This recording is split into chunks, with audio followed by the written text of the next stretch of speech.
Bonjour tout le monde. Alors avant que la newsletter actualité de la semaine dernière démarre, je voulais juste vous rappeler que chaque week-end je réalise des newsletters au format vidéo et au format PDF. Donc à chaque fois il y a deux newsletters au format vidéo, donc qui ont un but pédagogique. Donc il y a une newsletter qui va traiter de l'actualité de la semaine, qui va faire un petit point macro, qui va regarder les publications, enfin qui va traiter des publications les plus intéressantes. On ne parle pas des daubes, on parle que des publications intéressantes. J'explique pourquoi ces publications sont intéressantes. Je regarde les comptes de résultats, je fais mes calculs de valorisation, j'ouvre les bilans, enfin voilà, j'analyse certains communiqués, les perspectives des sociétés. Donc elles ont un but pédagogique, elles sont plutôt orientées analyse fondamentale, mais aussi j'ouvre des graphiques et j'explique sur quel titre je pourrais rentrer sur lesquels ou sur quel niveau je pourrais renforcer ma pause. Donc voilà, c'est assez complet.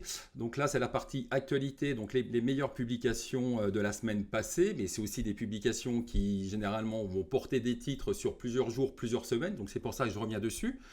Et puis après, il y a une autre newsletter qui est aussi au format vidéo, mais qui va traiter des publications à venir, qui va traiter aussi d'éventuelles spéculations des titres que je vais suivre. Donc j'explique dans cette newsletter ce que je vais faire, ce que je pourrais trader, renforcer, alléger. Je parle aussi de mes estimations de résultats. Enfin voilà, j'essaie en fait de faire pas mal de prévisions.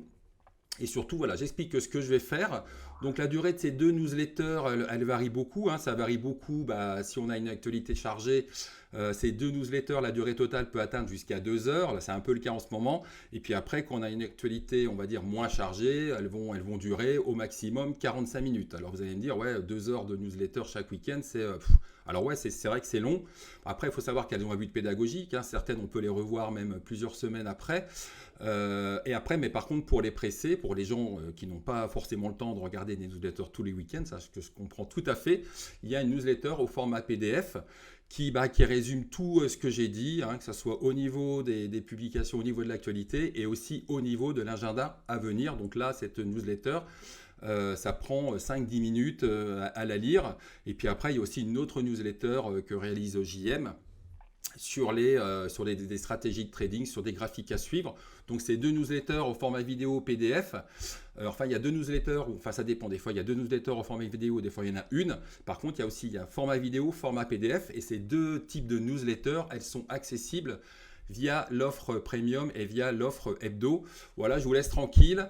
Donc là, la newsletter qui va suivre, c'est la newsletter actualité de la semaine dernière, du week-end dernier.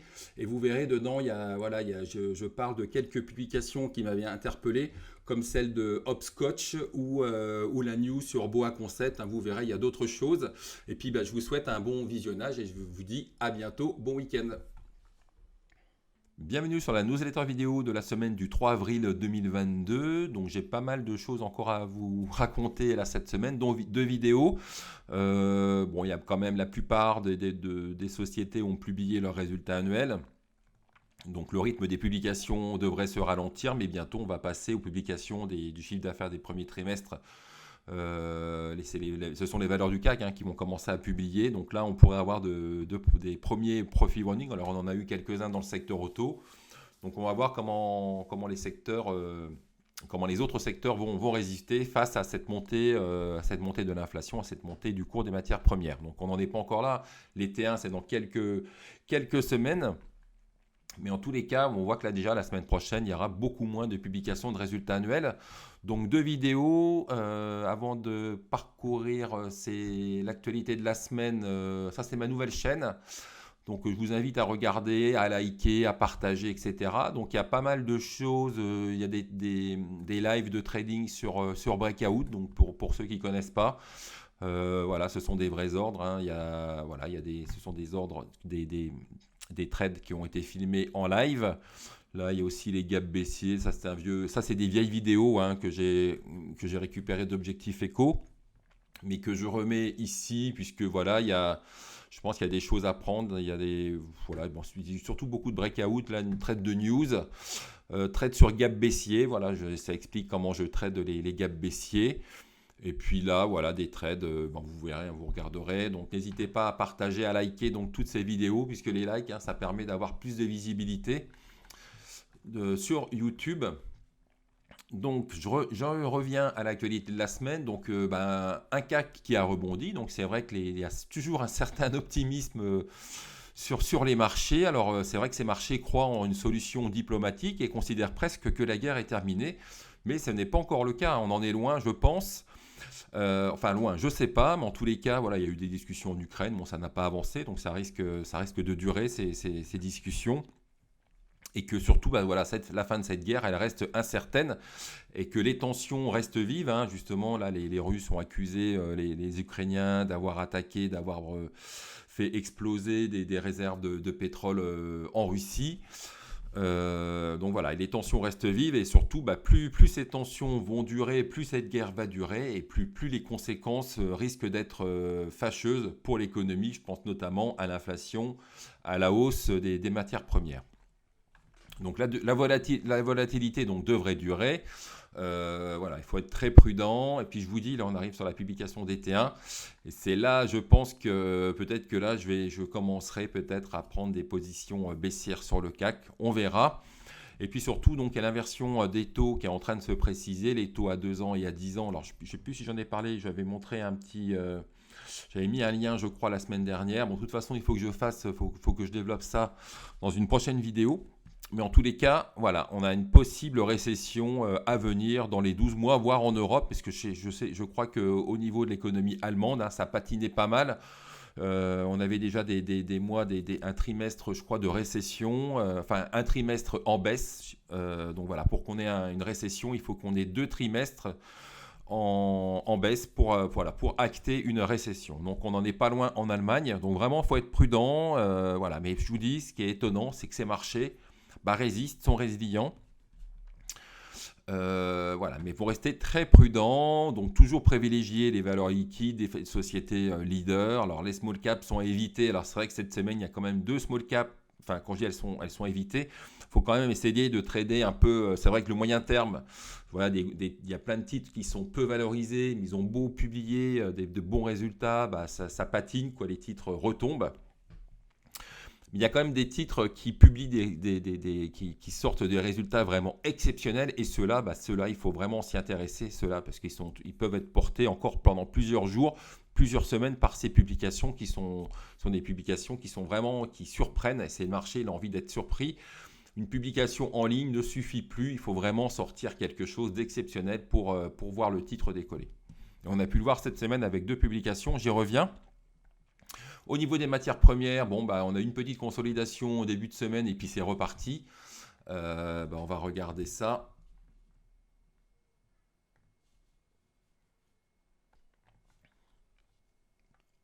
Donc, je commence avec Morel Prom. Et justement, Morel Prom, dans une vidéo, j'explique justement comment j'ai tradé le titre Morel Prom, hein, là, sur cette cassure de cette zone de résistance. Derrière, ça a accéléré. Alors, j'ai fait un petit trade. J'avais déjà une ligne en fond de portefeuille que j'ai conservé.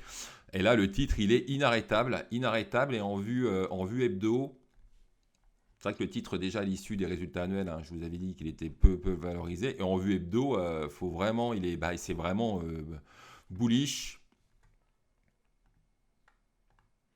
Donc il va falloir continuer de suivre ce titre et voilà, faut rester vigilant parce que c'est vrai que moi j'ai gardé une ligne en fond de portefeuille, mais il faut rester vigilant dans le sens où il suffit qu'on ait un peu une accalmie du côté de l'Ukraine pour voir le cours du pétrole retomber et les valeurs pétrolières qui suivent le cours du pétrole retomber aussi. En tous les cas, en trading, c'est plutôt pas mal. Donc moi, ce que je vais faire la semaine prochaine, c'est plutôt peut-être acheter un nouveau plus haut de façon très agressive. Voilà, en tout cas, c'est vraiment une superbe valeur déjà. Et après, une superbe configuration graphique. Du côté, alors moi, là, vu semaine, vu weekly, ça patine un peu. Là, on a un doji, là, peut-être qui nous indique un retournement de tendance d'un point de vue technique. Mais après, d'un point de vue, ça c'était au niveau de la semaine, hein, au niveau de vue semaine. Mais là, ce que je vois tout de suite, moi, sur ce genre de titre, je rappelle que le nouveau PDG a acheté des titres, a acheté pour 464 000 titres. D'ailleurs, j'ai fait un petit édito sur ADR Bourse. Bon, je vous en avais déjà parlé. Là, moi, ce que je vois tout de suite là, dans les stratégies trading, c'est d'acheter au-dessus des 12-15. Là, c'est vraiment très, très, très clair pour moi. Donc, au-dessus des 12-15, eh bien, je pourrais placer un ordre APD, ordre à palier de déclenchement. Alors, bien sûr, quand on place ce genre d'APD, il faut vraiment mettre quand même un stop, on va dire, rapproché sous les 12, allez, sous 11,98. Donc, imaginons stop APD à 12,16. Et que si cet ordre est exécuté, il faut tout de suite mettre un ordre de stop de protection, on va dire sous les 12 ou 11,94 par exemple. Parce que des fois, les breakouts, ça marche bien. Et puis parfois, ça marche aussi mal. Mais là, vraiment, sur les valeurs pétrolières, vu qu'il y a vraiment une tendance de fond qui est bullish, c'est vraiment très, très efficace en ce moment, hein. Mais bon, il faut rester vigilant et puis voilà, toujours se protéger sur des positions de trading comme ça spéculatives. CGG que j'ai raté, alors je l'ai raté, j'ai des gros problèmes avec ProRealTime depuis depuis 2 jours, j'ai raté, regardez, voilà, c'est les problèmes que j'ai, c'est que ProRealTime n'arrête pas de se déconnecter. Donc dans ces conditions, quand vous avez ProRealTime qui se déconnecte toutes les 5-10 minutes, c'est difficile de se concentrer pour trader. On va voir combien de temps ça va durer. Donc là, ce que j'ai raté, c'est cette cassure des 1,05. Alors le titre après s'est enflammé. Donc de toute façon, je sais que j'aurais pris mes bénéfices à 2-3%. Bah, vous le verrez sur Morel Prom, hein, sur le trend Morel Prom. Et c'est retombé. Donc voilà, il faut vraiment être très vigilant. Mais bon, voilà, c'est une belle config. Donc Valourec, CGG, et puis on va regarder Eramet. Alors Eramet n'est pas une pétrolière, hein, c'est tout ce qui est manganèse, nickel, etc. Bah là, Eramet, c'est aussi très très clair pour moi. Quand je vois ce genre de config au-dessus, APD au-dessus des 153,6. Donc les valeurs pétrolières, les valeurs matières premières. Oh, on peut regarder aussi GTT. GTT aussi, je crois qu'il y a eu un nouveau plus haut. Là, j'ai pas tradé le titre. ESSO. Donc j'ai fait aussi un article. Moi, de toute façon, j'ai fait un article, mais à chaque fois, j'ai fait un article sur DR Bourse, mais à chaque fois que je fais un article sur DR Bourse, je vous en ai parlé avant, voire bien avant. ESSO, c'est la même chose. ESSO, regardez cette config, hein, c'est superbe. Donc là, ESSO, quand vous voyez ce genre de config, bah là, c'est vraiment bullish, long chandelier. Ça ne veut pas baisser. Regardez les volumes. Les volumes ne faiblissent pas. Donc là, je pense que la semaine prochaine, on devra avoir un nouveau plus haut. Donc un titre à suivre de près, ESSO. J'ai toujours des titres. Donc on continue. On continue avec, voilà, qu'il y a beaucoup de publications beaucoup d'excellentes publications qui ont encore été vendues cette semaine. Parce que je vous dis, les publications sans surprise. Ben voilà, les investisseurs restent un peu sur leur faim, parce qu'en plus, il y a des publications sans surprise avec des perspectives un peu moroses ou un peu incertaines. Et derrière, ben, ça vend. Donc sur le CAC, on est toujours baissier, que ça soit. Alors là, on a eu une incursion du CAC au-dessus de cette oblique que j'avais tracée la semaine dernière, c'était plutôt pas mal. Mais là, regardez, on revient en contact de cette oblique. Donc attention à ne pas casser cette oblique, à ne pas casser pour le CAC les 6638 par le bas. Ça pourrait même accélérer après, on va dire 6636. Peut-être que là, il y aura peut-être quelque chose à tenter au niveau du CAC, sous les 6630 par exemple. Peut-être tenter une position baissière dessus. Alors j'ai fait une vidéo, hein, sur les... Alors bien sûr, il y a les BX4 qui est plus cool, hein, un levier de 1,8 sur le CAC 40. Plus le CAC 40 baisse, plus le BX4 va grimper. Inversement, si le CAC 40, si vous achetez du BX4 et que le CAC 40 monte, bon, bah, voilà, votre capital, votre investissement perd de sa valeur. Donc je vous renvoie aussi à une vidéo que j'ai déposée sur les certificats. C'était une vidéo qui date de quelques mois, mais qui reste toujours d'actualité, qui sera toujours d'actualité dans 6 mois, voire dans 5 ans. Ça explique un peu le fonctionnement des certificats, notamment sur le CAC 40. Donc là, bon, on va dire c'est neutre, hein, neutre, et en hebdo, ça reste... ça reste baissier tant qu'on est sous cette oblique, c'est baissier. Donc là, neutre. News de la semaine, alors j'ai hésité à mettre hopscotch. Hopscotch, donc j'ai hésité à mettre cette publication dans les news de la semaine. En tout cas, le titre a bien grimpé maintenant. Bon, je pense qu'il est vraiment encore peu valorisé, mais là où j'ai des doutes, c'est sur le bilan d'Hopscotch. Alors Hopscotch, ils ont publié d'excellents résultats annuels, hein, donc c'est une valeur qui est cotée, qui alterne de très bons résultats avec de moins bons résultats. Ils sont dans le digital. Reward Media a pris une part dans le capital de Hopscotch. Et Hopscotch, je vous dis, a publié des résultats annuels. Donc, je vais vous montrer cette publication qui sont excellents. Donc, on est sur une capi de 28 millions. 28 millions. Et là, on voit que alors déjà, regardez par rapport au chiffre d'affaires. Hein, la société quand même réalise un chiffre d'affaires de 153 millions. Un résultat, cette année, elle a réalisé, alors ça, c'est une année un peu exceptionnelle hein, pour Hopscotch, pardon. On va l'appeler Hop, hein, ça ira plus vite. Donc regardez donc ROP alors tiens, je vois qu'il y a une différence, ça c'est étonnant, il faudrait que je regarde. En tout cas l'Europe, allez, en moyennant l'Europe est autour des 7,5, mais surtout ouais, c'est vrai, j'avais pas vu ça. Bon, je regarderai la cause de cette différence, parce que généralement le courant est plus fort, plus élevé que le coopérationnel. Bon, on verra. Dans tous les cas, bon, allez, même en moyennant, on va dire que c'est du 7,7 de moyenne. Et ce que je voulais vous dire, c'est que voilà, le RN réalisé est de 4 millions. Donc 4 millions avant l'envolée du titre, ça nous donnait un PER autour des 6, hein, ce qui était très peu valorisé. Et puis surtout, quand on regarde le communiqué, donc en termes de PER, c'est très peu valorisé. Au niveau la santé financière, quand on regarde la santé financière de Hopscotch, c'est là où j'ai un peu des doutes. Ça me paraît tellement énorme. Donc là, ils nous disent Hopscotch qu'ils ont une trésorerie de 44,6 millions, qui est en augmentation. Donc attendez, je peux même, voilà. Alors on va regarder si ça colle avec les résultats de l'année dernière. Donc ils nous disent qu'ils ont une trésorerie fin 2021 de 44 millions.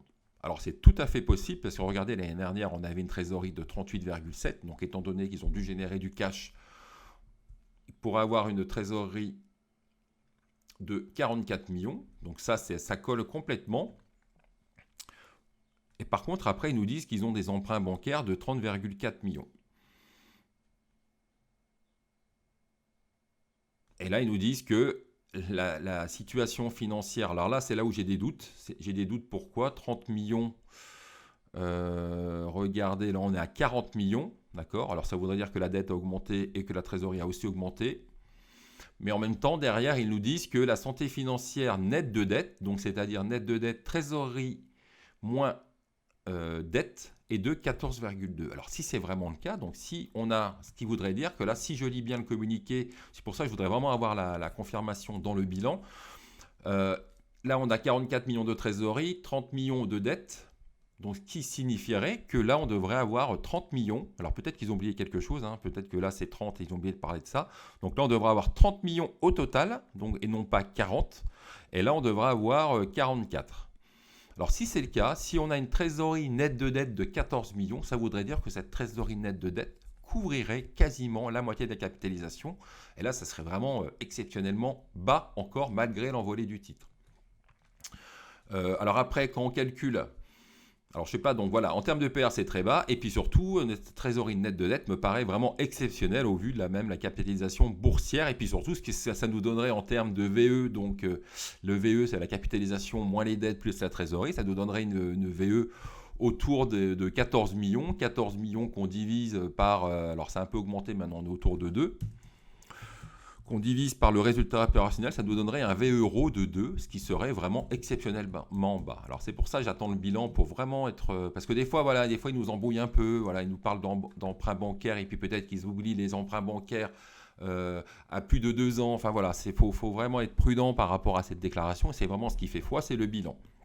Donc le bilan n'est pas encore sorti, mais en tous les cas, malgré cette ambiguïté par rapport à cette communication concernant la santé financière, à première vue, ça me paraît vraiment très très peu valorisé. Alors déjà en termes de PER, donc pour moi c'est vraiment une des valeurs à suivre encore la semaine prochaine, en termes de PER et aussi en termes de VE sur euro, parce que la santé financière est vraiment très très forte avec une trésorerie qui couvre plus de la moitié de la capitalisation boursière. Enfin, plus de la moitié de la capitalisation boursière. Donc un titre à suivre de près qui a bien grimpé, mais pour moi devrait encore rester, qui devrait Alors, ça nous donne quoi en vue? Alors, c'est difficile. On va prendre sur des unités. On va le prendre sur 1000. Donc là, on a touché un plus haut de, regardez, là on était en mars 2020, donc on va regarder en vue.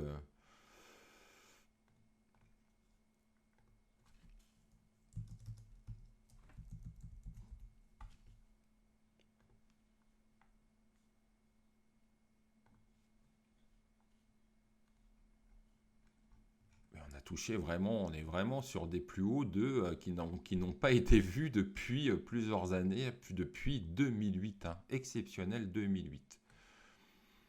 En 2008, là on voit qu'on avait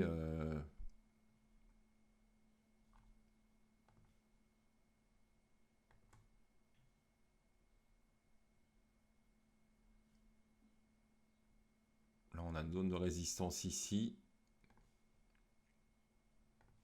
qui est assez flagrante sur les 14. Alors c'est dire quand même que les résultats parce que regardez, les cours n'ont pas été aussi hauts depuis 2008. C'est dire la qualité des résultats d'Hopscotch, hein, qui a sorti des résultats vraiment exceptionnels. Alors attention, je ne sais pas si ça sera quelque chose qu'ils vont réitérer l'année prochaine. Donc en tous les cas, voilà, Hopscotch, titre très intéressant, et aussi il y a l'aspect spéculatif puisque Reworld Media avait pris du capital, une partie de capital de Hopscotch.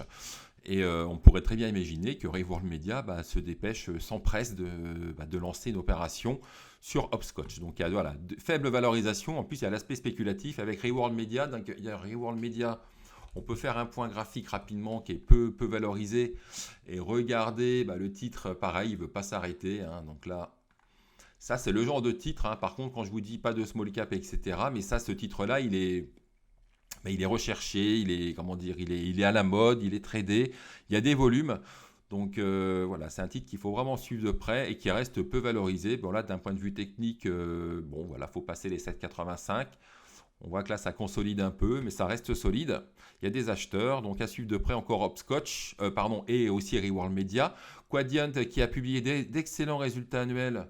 Donc la publication a été saluée. Je vous dis, en fait, quand même, ces marchés ne sont pas évidents. La publication a été saluée. Ça se traduit là par ce long chandelier vert, avec, c'est vrai, un RN largement au-dessus des objectifs de tout le monde. Hein. On est sur un PER autour des 6-7. Mais voilà, ce qui déplaît un peu, on va dire, pourtant l'EBITDA, il est en ligne. Un dividende de 55 centimes, ce qui nous donne un rendement de plus de 3%, ce qui est bien. Après, voilà, peut-être que c'est ces perspectives de croissance, mais en même temps, la croissance organique de Quadient, elle n'est jamais très, très forte, qui peut-être ont déçu les marchés, parce que je vous dis, donc la publication a été saluée, donc là, le titre se heurte à la résistance des 18-10, et derrière, c'est retombé. Voilà, le marché a déjà oublié cette publication. Alors moi, c'est une de mes plus grosses lignes, Quadient.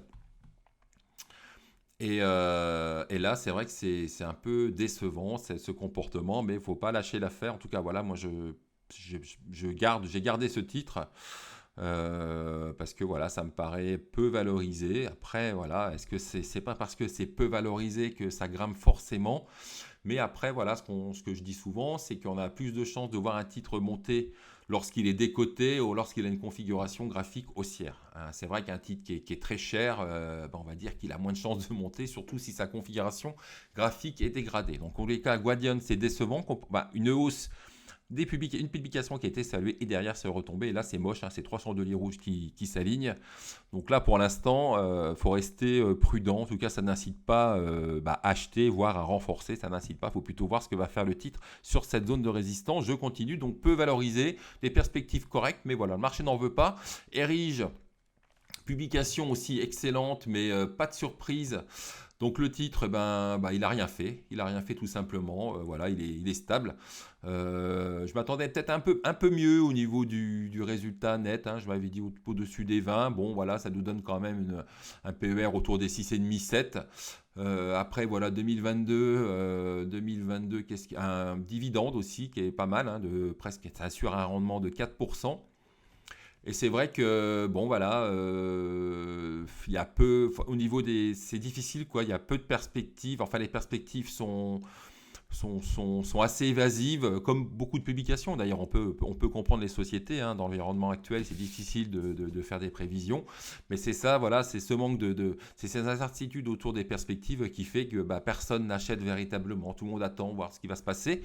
Le titre a du mal hein, d'un point de vue technique. Moi, j'ai une petite ligne, qui me reste que je pourrais solder. Alors, non pas que le titre est le titre est pas terrible, hein, c'est que voilà, en attendant d'y voir un peu plus clair, c'est le genre de titre dont je pourrais solder la ligne, malgré qu'il soit de qualité.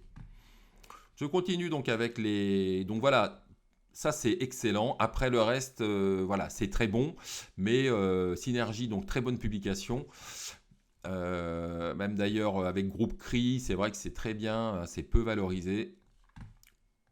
Donc là, regardez, on est sur un RN part du groupe, plutôt celui-là qu'on va regarder, de 71 millions. 71 millions, voilà, ça nous donne un PER au-dessus des 13. Et là, on voit que ça patine. Donc le titre s'est un peu réveillé, il a eu du mal lors de la publication, puis il est reparti. Puis là, on voit que ça patine déjà.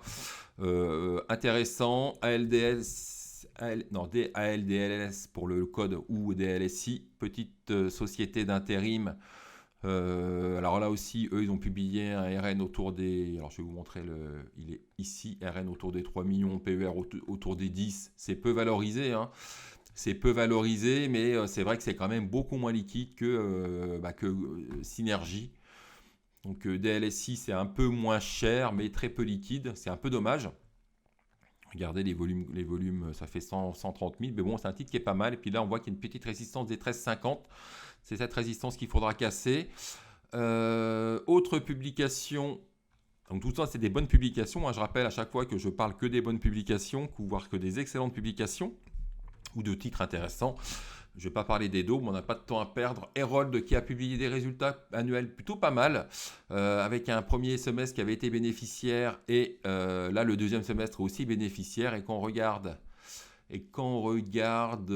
cette publication de Herold, c'est bien Herold, ouais, bon, c'est pas terrible, je trouve ce nom. Bon, donc c'est anciennement Planète Média.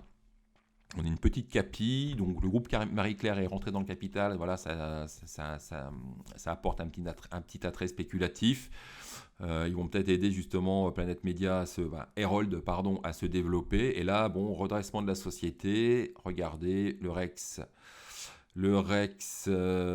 est en hausse. Là, on voit qu'on a un résultat financier qui permet de booster le RN. Sans ce résultat financier, et là, on a un résultat exceptionnel qui plombe un peu. Donc finalement, bon voilà, ils n'ont pas dû payer d'impôts. Donc on est sur un résultat net de 0,6. Bon, c'est pas mal. Hein, c'est un PER autour des 12 hein, pour une société qui est en redressement. C'est plutôt pas très cher. C'est un titre spéculatif hein, avec un petit contrat. Il suffit que quelques annonces de contrat pour que le titre, voilà, ça spécule un peu dessus. C'est un titre léger, voilà, un titre à suivre pour ceux qui ont des petits portefeuilles qui veulent spéculer. Donc voilà, un titre intéressant. Prêt pour 2022, qu'est-ce qu'il nous annonce ? Il nous annonce une dette, alors ça je regarde, voilà une dette qui a diminué, santé financière qui s'est améliorée. Donc voilà, groupe Marie-Claire qui est rentré dans le capital. Voilà, puis 2022, bon, rien de spécial. Voilà, on a un plan stratégique à l'horizon 2024. Voilà, donc un titre à suivre de près qui pourrait voir son chiffre d'affaires grimper dans les prochaines années, et surtout suite à l'arrivée de ce nouvel actionnaire, groupe Marie-Claire. Donc un titre à suivre de près dans une optique plus spéculative, dans une optique un peu, voilà, petit titre léger qu'on peut trader, qu'on peut surveiller.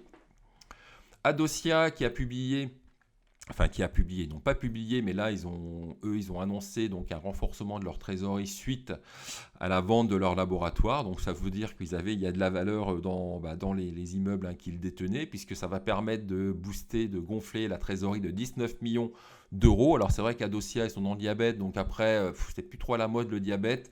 Donc ils sont en train de développer, ils vont sortir des résultats prochainement. Alors je ne sais pas même s'ils sont bons. Il y aura peut-être une revalorisation du titre, mais je ne suis pas certain que ça soit que le titre, que cette hausse tienne, hein, si les publications, si les résultats cliniques sont bons. Parce que je vous dis, diabète, c'est plus trop à la mode. Hein. C'est vrai que dans la biotech, c'est plutôt l'oncologie. La NASH ça a été à la mode à une époque. Qu'est-ce qu'il y a d'autre? C'est surtout quand même beaucoup le cancer, hein. C'est surtout les biotech, hein, qui travaillent sur le cancer qu'il faut vraiment surveiller. Après, voilà, ce qui est intéressant, ce qui est assez surprenant, c'est que malgré cette hausse de 19 millions, purée, le titre, il n'a rien fait, hein. Alors là, alors j'ai fait aussi un article sur DR Bourse, ça permet de booster la trésorerie de 19 millions. Je crois qu'on est maintenant sur une trésorerie de 33 millions.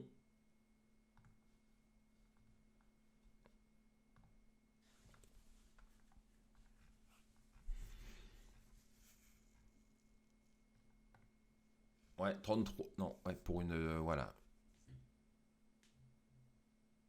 Non, ça c'était avant. Maintenant, voilà, voilà, la trésorerie devrait atteindre 34 millions avec une dette qui devrait baisser. Alors c'est vrai que la dette elle est quand même importante pour cette petite biotech. Mais voilà, ce qui est surprenant, c'est qu'il n'y a eu aucune réaction du titre, hein. Ça méritait quand même un plus 10, plus 20, plus 30. Puisque regardez quand même, ça gonfle la trésorerie, donc finalement même on aurait eu plus 30, ça m'aurait pas étonné. Ben là, mais vraiment rien du tout, c'est qu'il y a quelqu'un qui vend. Et donc voilà, un titre à suivre de près dans une optique spéculative, Adosia, puisque voilà, moi je trouve quand même un peu complètement illogique que le titre n'ait pas plus grimpé, mais voilà, le marché a décidé. Peut-être qu'il changera d'avis dans les prochaines séances, on verra. Mais en tous les cas, voilà, ce genre de news, moi ça me dit derrière, ça m'incite à trader le titre, j'ai acheté des titres, puis je me dis que le titre il a donc plus de chances de grimper que de baisser. Pour l'instant, ça n'a pas marché. BOA Concept, alors BOA Concept, j'en avais parlé dans une autre vidéo il y a quelques semaines, c'était avant justement l'invasion de l'Ukraine par la Russie. Le titre après j'en avais parlé quand le titre était autour des 28, 27. Je disais justement que cette valeur était vraiment très peu valorisée au vu de la croissance de son chiffre d'affaires, hein. Son chiffre d'affaires est en croissance de 160% en 2021. Et là, justement, autre news même, on va dire, une autre news exceptionnelle. Donc je vous dis, voilà, c'est ce genre de titre qu'il faut trader, auquel il faut s'intéresser. C'est que la news, elle est exceptionnelle dans la mesure où donc, la société a annoncé un contrat historique de 10 millions. Alors 10 millions, généralement, il faut se méfier quand les sociétés nous annoncent des contrats de 10, 15 millions. C'est sur plusieurs années. Là, pour le cas de BOA Concept, hein, c'est pas sur plusieurs années, hein, c'est un contrat qui va s'étendre sur un an, donc c'est vraiment un contrat exceptionnel de 10 millions, sachant que la société réalise un chiffre d'affaires de 14 millions, donc ça veut dire que là, le chiffre d'affaires pour l'année 2023, pour l'année 2022, voire même 2023, je pense qu'on peut répartir là-dessus, aller du 5 millions par an, ça veut dire déjà que le chiffre d'affaires donc, de 2022 devrait être en hausse, et celui de 2023 déjà bien, enfin voilà, il y a déjà 5 millions d'assurés, donc vraiment c'est un contrat dont la valeur, dont le chiffre d'affaires est exceptionnel. Et derrière, quand vous voyez ce genre de news, hein, ce genre de news qui est exceptionnel pour du fait de la taille de ce contrat, derrière, il y a une grosse spéculation. Les investisseurs redécouvrent la valeur, surtout que cette valeur, je vous expliquais qu'en termes déjà, au niveau, on calculait le PER pour 2021, on était sur un PER de 10-11, alors que la société avait donc dégagé un taux de croissance de 160%, donc un PER de 10-11 sur une société qui dégage de tels taux de croissance, c'est vraiment bradé de chez bradé. Et là, regardez, ils nous sortent un autre contrat. Enfin, ils nous sortent un contrat, donc derrière, ça accélère. Donc moi j'ai repris des titres, hein, j'en ai repris à 29, j'en ai repris ici quand le titre, je crois que c'est à 29,1. J'en ai repris, je me demande, c'est pas, je crois que j'en ai pris peut-être au plus bas. J'en ai pas pris qu'au plus bas, je crois que c'est 29,2 ou 29,15, je sais plus, ou 29,1. Et puis après, j'en ai repris aussi au-dessus des 30, 31, quelque chose comme ça. Et derrière, ça a encore enchaîné. Donc vraiment, et puis je vous dis, le titre, malgré cette envolée du titre de BOA Concept, on peut s'attendre. Alors les résultats, c'est pour la semaine c'est pour le 12 avril. Le 12 avril, c'est dans 10 jours. D'ailleurs, il y a un truc qui déconne parce que là, je vois qu'on est le 2 avril. Peut-être, alors, il faudrait que je vérifie sur le site. En tous les cas, c'est dans les prochains jours. Donc, il devrait publier un RN autour des 12 millions. 2 millions, je vais y arriver. 2 millions. Et regardez, donc ça nous fait un PER autour des 12,5, 12,7. Alors ça, c'est mes estimations, on verra. Donc ça apparaît même peu valorisé. 12,5 pour une valeur qui affiche des taux de croissance peut-être de 50-60% pour 2022, voire pour 2023. C'est vraiment bradé. Et pour 2022, si on se projette déjà sur 2022, on pourrait avoir un RN autour des 2 millions et demi, voire 3. Et là encore, c'est bradé. Donc on verra, on va voir ce qu'ils vont nous publier lors des résultats annuels. Mais en tous les cas, en termes de PR, ça paraît peu valorisé. Fort taux de croissance du chiffre d'affaires. Et donc, c'est un titre qui à suivre de près.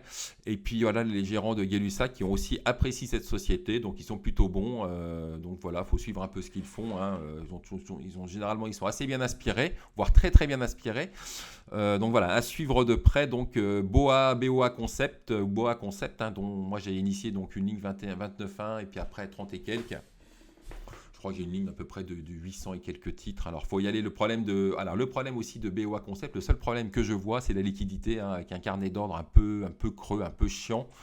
En tous les cas, voilà, un titre à suivre de près, BOA Concept. Bolloré, donc, qui a officialisé la cession de ses activités logistiques en Afrique. Puis, oui, par contre, je reviens à BOA Concept. Hein, c'est une de mes valeurs phares du moment avec Hopscotch, hein, puis après avec toutes les autres valeurs dont j'ai parlé dans les newsletters précédentes. Mais c'est vraiment les deux publications les deux communiqués qui m'ont marqué cette semaine, BOA Concept et Hopscotch. Bolloré donc officialise la cession de ses activités logistiques en Afrique. Bon, les titres n'ont pas bougé. Je rappelle que c'est surtout compagnie financière de l'OD qui pourrait profiter de la simplification de la galaxie Bolloré et surtout de cette session. Donc à suivre de près toute la galaxie Bolloré. Actia Group qui a publié donc des résultats que je redoutais en perte. Ils sont en perte. Alors pourtant cette publication a été saluée puisqu'en fait ils vont céder deux pôles qui va permettre à la société de se désendetter à hauteur de 70 millions. Alors on va regarder le graphique de Actia, parce que le titre a pris 20%. 20%, moi ça me paraît un peu exagéré. Alors j'avais des titres Actia, je crois que j'ai tout largué. Alors je ne sais plus quand, avec l'invasion de l'Ukraine. Hein, c'était encore un des titres qui avait bien résisté en 2022, donc je l'ai largué en plus-value. Mais là, je vais surveiller le titre de près, parce que là, il commence un peu déjà à fatiguer. Et puis, on va regarder, ce que je voulais vous montrer, c'est la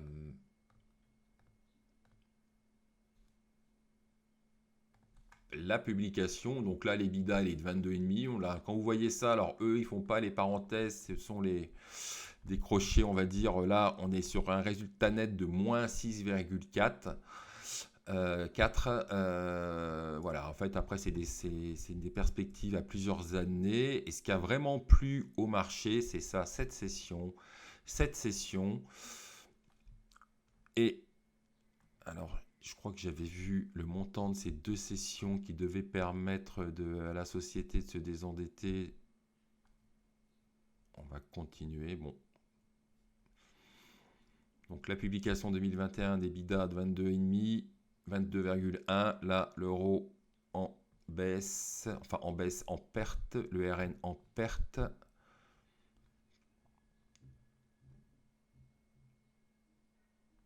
Donc là, le problème de Actia, c'est l'endettement, il est vraiment conséquent. C'est vrai, c'est ça qui inquiète un petit peu tout le monde. Mais ces sessions, justement, vont permettre à la société... Alors, je vois pas... Alors, c'est pas dans ce communiqué. J'ai vu que c'était à hauteur de 70 millions. J'ai retrouvé. C'est ici qui devrait permettre de réduire l'endettement du groupe d'environ 70 millions. Donc, 70 millions. Donc, la dette va passer, elle était à 221, excusez-moi, je sais que ça fait mal quand je fais ça. Bon, de toute façon, voilà, ce qu'il faut que vous reteniez, hein, que ce soit ces 221, que ce soit 215 ou 225, ça ne change pas grand-chose, étant donné que la dette, elle est importante. Voilà, 221, regardez, c'est ici, donc ça va diminuer, ça va passer à 150. Donc ça reste quand même un endettement quand même élevé. Mais voilà, c'est cette session, c'est ce montant de cette session qui a rassuré tout le monde. Après, au niveau des perspectives, la société d'équipementier auto, surtout spécialisée dans les composants électroniques, les composants électriques. Donc le problème, c'est que la société souffre aussi de cette pénurie des composants. Donc pour 2022, je pense que l'exercice 2022 va être difficile et c'est pour ça d'ailleurs qu'il nous propose et enfin il nous parle de perspective à une échéance de 4 ans. Donc voilà, c'est pas évident ce secteur des équipementiers auto en ce moment. Il souffre beaucoup, hein, ça fait quand même plusieurs années que c'est difficile. Donc en tous les cas, cette session, c'est surtout la session qui a permis à la société enfin l'annonce de cette future session qui a permis à la société au titre de se redresser.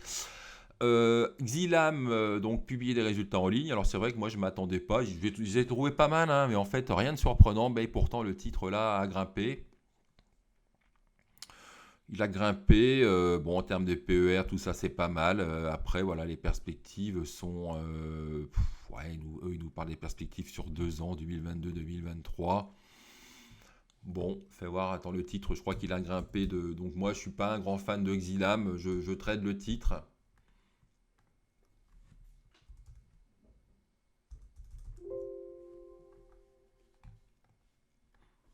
Donc vu que PRT a encore planté, du coup, donc là on va travailler plutôt sur les graphiques de zone bourse.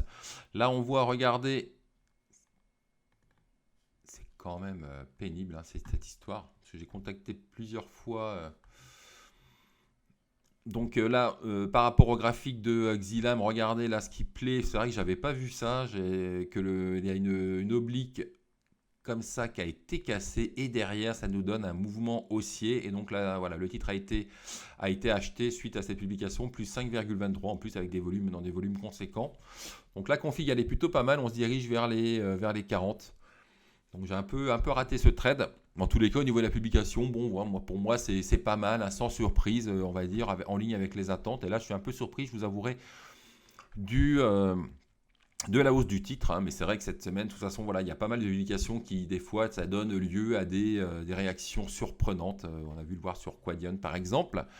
UDIS qui a déçu. C'est vrai que les résultats semestriels d'UDIS avaient été excellents. Hein, la société nous avait un peu fait rêver en nous disant que les résultats 2021 vont être exceptionnels. Donc là, ce sont les résultats annuels. Et quand on regarde les résultats semestriels, on pouvait extrapoler, on se disait, surtout qu'il y avait une accélération du chiffre d'affaires, de la croissance sur le deuxième semestre, donc moi je pensais qu'on aurait un REN qui serait supérieur, un résultat opérationnel supérieur sur le deuxième semestre. Là, regardez, donc on est sur le résultat semestriel, hein, ok. Et puis finalement, on voit que sur le deuxième semestre, là on est sur 3,1 premier semestre, là on est sur 5,2, donc ça veut dire que malgré la hausse du chiffre d'affaires sur le deuxième semestre, le REX et le RN, on est sur un RN de 2,5 sur l'année. Donc là, c'était sur 1,8 à l'issue du premier semestre. Donc voilà, moi je me disais, tiens, vu que le chiffre d'affaires a accéléré, on devrait avoir un REX autour des 7 et puis un RN autour des 4. Hein. C'était voilà, des petites estimations comme ça à la louche. Non, pas du tout. On a eu une rentabilité qui a déçu sur le deuxième semestre. Et derrière, qu'est-ce qui s'est passé ? Le titre a été vendu et il a été logiquement vendu. Donc moi j'avais pas mal de titres que j'ai allégés tout au long de la montée. Et puis finalement, j'ai toujours encore, il me reste des titres, hein, mais là je me suis pris la baisse. Donc je vais attendre que le titre se stabilise et voir ce que je vais faire sur le titre. En tous les cas, voilà, c'est une publication qui est décevante cette semaine. C'est voilà, là, quand je vous dis dans mes publications, dans mes newsletters, je parle souvent des titres intéressants. Pour le titre, celui-là, je parle de cette publication parce que le titre est intéressant, me paraît pas mal. Mais voilà, faut aussi que je présente pourquoi la publication n'est pas bonne. Et là, elle n'est pas bonne. Et puis surtout aussi, c'est que les perspectives ne sont pas terribles. Et puis il n'y aura pas de dividendes parce qu'il n'y aura pas de dividende au titre de l'année 2021. Et là aussi, c'est une autre mauvaise surprise sur UDIS. Donc je continue, donc déception cette semaine sur la publication des résultats annuels du UDIS. Par contre, excellent résultat de Décuple. Alors avec Décuple, hein, j'en ai pas mal parlé, elle était dans la top list, etc. Le titre a bien grimpé. Je trouve que maintenant il a son prix, il est bien valorisé. Voilà, alors c'est une belle valeur de croissance. Voilà, PER autour des 12-13. Le titre n'a jamais été aussi bien valorisé. Au début, avant, c'était plutôt sur PER. Il s'est longtemps valorisé entre un PER entre 7, 7, 8. Là, je trouve qu'il est assez bien valorisé. Au niveau du dividende, 3%, c'est bien aussi. 3% de rendement. Mais là, voilà, je pense que sur ces cours, on a plus de chances de voir le titre, avoir des décisions sur le titre que sur, voilà, que de bonnes surprises. Je suis pas sûr que ça aille encore plus haut, que ça puisse encore aller plus haut, à moins que l'année 2022 sera exceptionnelle. On verra, mais en tous les cas, voilà, moi, pour l'instant, je reste neutre sur Décuple. Donc un titre vraiment très intéressant qui a fait un beau parcours depuis, qui a presque doublé dans l'espace de quelques mois, hein. Égide, bah ouais, j'en ai fait aussi un édito sans surprise. À chaque fois, ils nous disent que ça va aller mieux l'année prochaine. Bon, là, le carnet de commandes, on notera qu'il est quand même en forte hausse. Mais bon, chaque année, on nous dit que ça sera super. Et puis à chaque fois, bon, on est déçu. Chaque année, on est déçu. Donc voilà. Bon, après, pour trader dans l'environnement actuel, pourquoi pas. Voilà, là, le titre a perdu 7-8%, je crois, suite à cette publication. Et puis là, ça continue. Donc là, peut-être regarder, attendre que le titre se stabilise sur les 1,20. Et puis après, voilà, si ça chauffe encore avec l'Ukraine, la Russie, etc. Bon, il y aura peut-être un peu de spéculation sur le titre. Mais en tous les cas, dans l'immédiat, là, il n'y a rien à faire, si ce n'est attendre que le titre au moins parvienne à se stabiliser. Et puis après, il y a eu d'autres résultats, voilà, alors je ne vais pas les commenter. Donc Nextedia, c'était plutôt pas mal, hein, ce qu'ils ont publié, mais sans surprise. Claranova, un peu décevant, hein, parce que bon, même quand même, ce qu'on gardera à l'esprit, c'est que le résultat opérationnel a quand même résisté, le RN est en baisse. Et puis surtout, on a un profit warning, hein, voilà, donc c'est un peu énervant cette valeur Claranova. Toujours en perte, Genoa, il y a du mieux quand même, c'est Genoa, c'est plutôt pas mal. Balio, il y a un peu du mieux. Carling, que je m'attendais à mieux, donc il y a des pertes, mais c'est quand même, il y a du mieux aussi, il y a des pertes un peu moins importantes, donc c'est plutôt pas mal, mais je m'attendais quand même à beaucoup mieux. Après, bon, chez Navia, c'est toujours pas terrible. Voilà, surtout la santé financière, c'est un peu dégradé, hein. Il y a pas mal de consommation de trésorerie. Je me demande comment ils vont tenir. Ils disent qu'ils ont assez de trésorerie juste pour tenir jusqu'à la fin de l'année. Ouais, quand je vois le niveau de consommation de trésorerie ce premier trimestre, je ne sais pas trop comment ils vont faire, si ce n'est qu'ils vont peut-être activer leur ligne de financement et donc créer des titres et après les ventes sur le marché, on verra. En tous les cas, voilà, au niveau du financement à court terme, je suis un peu pessimiste pour Navia, donc je ne serais pas étonné qu'on ait une petite pression baissière sur le titre, s'il y a donc des créations de titres qui permettent justement qui vont permettre de financer la société. Voilà, décevant aussi AST Group, mais ça on le savait, hein, mais 2022 ne pourrait être que mieux. C'est vrai que la société a pas mal déçu en 2021. Elle avait bien commencé l'année, puis après, voilà, rentabilité, c'est un peu dégradé, tout juste bénéficiaire, mais ça sera mieux en 2022-2023. Et puis voilà, j'en ai terminé avec cette actualité, donc un peu moins, voilà, un peu moins d'actualité quand même que les mois, que les newsletters précédentes. Voilà, je me suis un peu attardé sur certaines publications, mais voilà, ce qu'il faut vraiment retenir de cette newsletter, c'est BOA Concept, Quadient, Adosia et aussi Hop, publication de Hop.